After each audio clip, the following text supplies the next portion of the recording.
Bonjour, aujourd'hui mon oral se portera sur l'Iran et l'Arabie Saoudite, donc deux théocraties aux relations conflictuelles.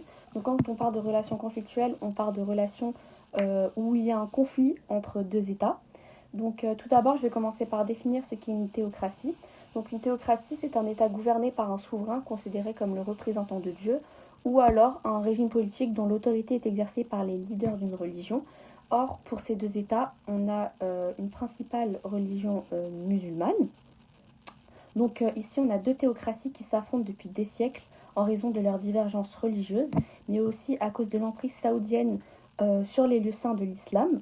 Or, on a le plus connu qui est la Mecque en Arabie Saoudite.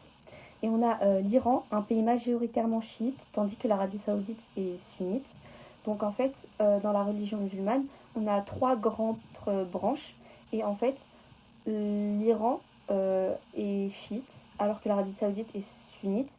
Or, le sunnisme, c'est la branche la plus importante dans l'islam.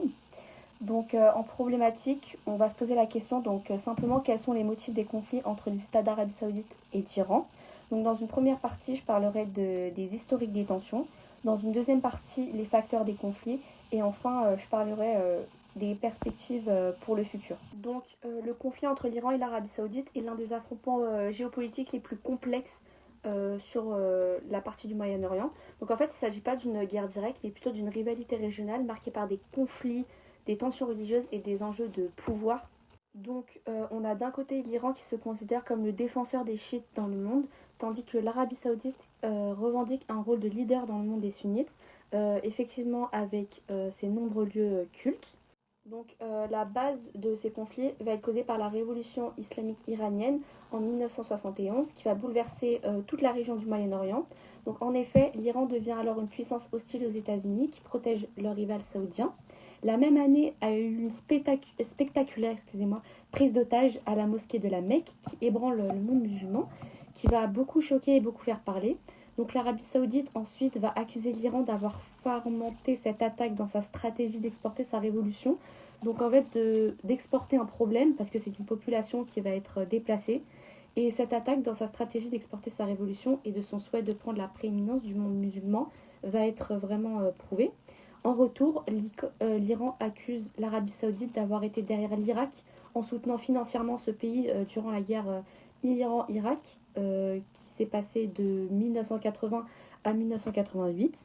Suite à ces lourds événements, ces deux pays, ces deux États vont rompre leurs relations diplomatiques pour la première fois en 1987, puis en 1991, en conséquence des violents affrontements qu'il y a eu entre des pèlerins iraniens et les autorités saoudiennes pendant le pèlerinage de la Mecque en 1987.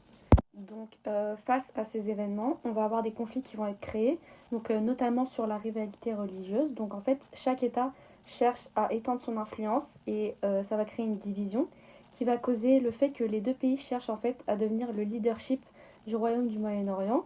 Donc, il y a une certaine quête de domination qui va causer des conflits, donc notamment dans d'autres pays comme le Yémen, où on a d'un côté l'Iran qui cherche à établir un point d'influence à la frontière sud saoudienne, et d'un autre côté l'Arabie Saoudite qui empêche une milice iranienne de contrôler un État voisin.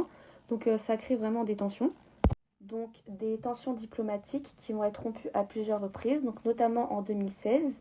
Il va y avoir une exécution d'un chef d'État religieux chiite par l'Arabie Saoudite qui va provoquer des attaques contre des missions diplomatiques saoudiennes en Iran.